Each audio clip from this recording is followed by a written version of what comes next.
Hello বন্ধুরা, welcome back to my channel. আজকে তৈরি করব একেবারে নরম তুলতুলে রাইস ফ্লাওয়ার রুটি, যেটাকে আমরা আক্কি রুটিও বলে থাকি। দেখুন কতটা নরম হয়েছে আর খুবই সফট হয়েছে।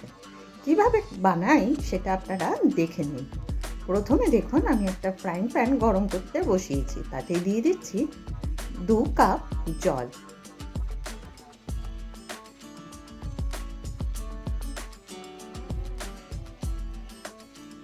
জলটা এবার ফুটে ওঠা পর্যন্ত ওয়েট করব। দেখুন ভালো করে ফুটে উঠেছে।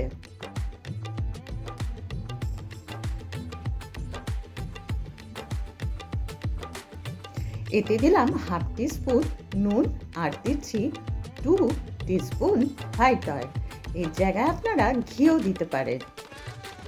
এবার আমি এখানে দিয়ে দেব যেই কাপের পরিমাপ জল দিয়েছি সেই কাপের 1 কাপ চালের আটা, রাইস ফ্লাওয়ার। অল্প অল্প করে কিন্তু মেশাতে হবে। আমি এখানে 1 কাপ চালের গুঁড়ো মানে চালের আটার জন্য নিয়েছি 2 কাপ জল। এটা আপনারা বুঝে নেবেন, অনেক চালের গুঁড়োতে কম জলেও কিন্তু হয়ে যায়। ভালো করে নেড়ে এটা মেশাতে হবে। এখন কিন্তু গ্যাসের আঁচটাকে বাড়ানো যাবে না, লো রেখেছি।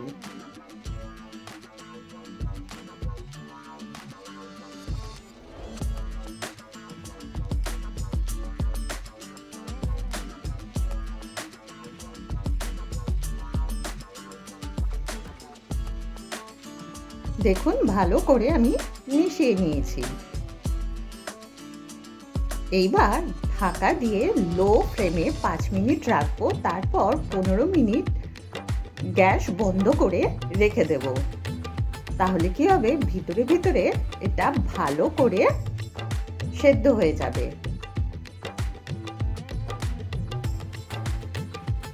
ঢেকে রাখতে হবে কিন্তু অবশ্যই। নরম সফট রুটি বানানোর জন্য এইভাবে করে নেওয়াটা খুব ইম্পর্টেন্ট একটা ট্রিক্স। এটা আপনারা সবসময় ফলো করবেন।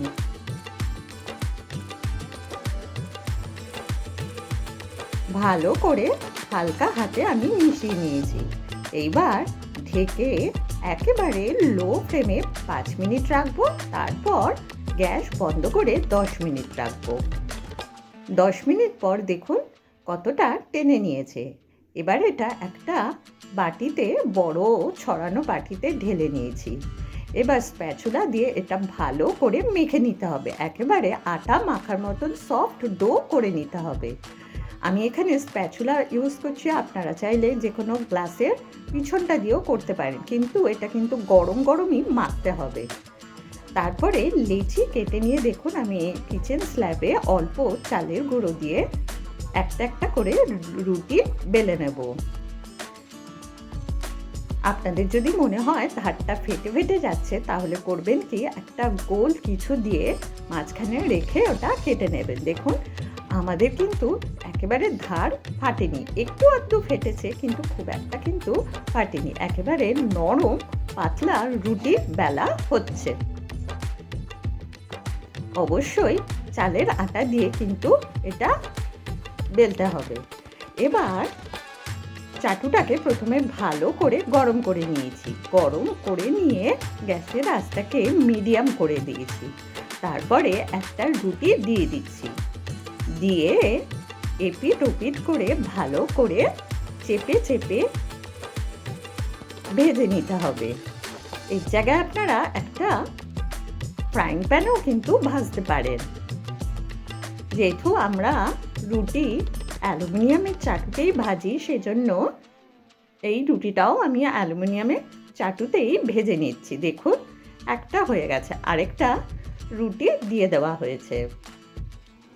এটাও এবার প্রথমে কিছুক্ষণ এপিট ওপিট সেঁকে নেব, তারপরে একটা পাতলা সুতির কাপড় দিয়ে চেপে চেপে এটা ভাজবো। দেখুন এইভাবেও কিন্তু আপনারা ভাজতে পারেন, তবে গ্যাসের আঁচটাকে মিডিয়ামে রাখবেন আর প্রথমে কিছুক্ষণ এপিট ওপিট ভেজে নেবেন। দেখুন কি সুন্দর ফুলছে, একেবারে নরম তুলতুলে রুটি তৈরি হয়েছে। কেমন লাগলো রাইস ফ্লাওয়ার রুটি, এই হেলদি গ্লুটেন ফ্রি রুটির রেসিপিটা? ভালো লাগলে প্লিজ একটা লাইক শেয়ার কমেন্ট করবেন। সাবস্ক্রাইব করে পাশে থাকা বেল অল আইকনটা আছে অবশ্যই প্রেস করে দেবেন। আজকে চলে আসবো নতুন দিনের নতুন রেসিপি নিয়ে। বাই।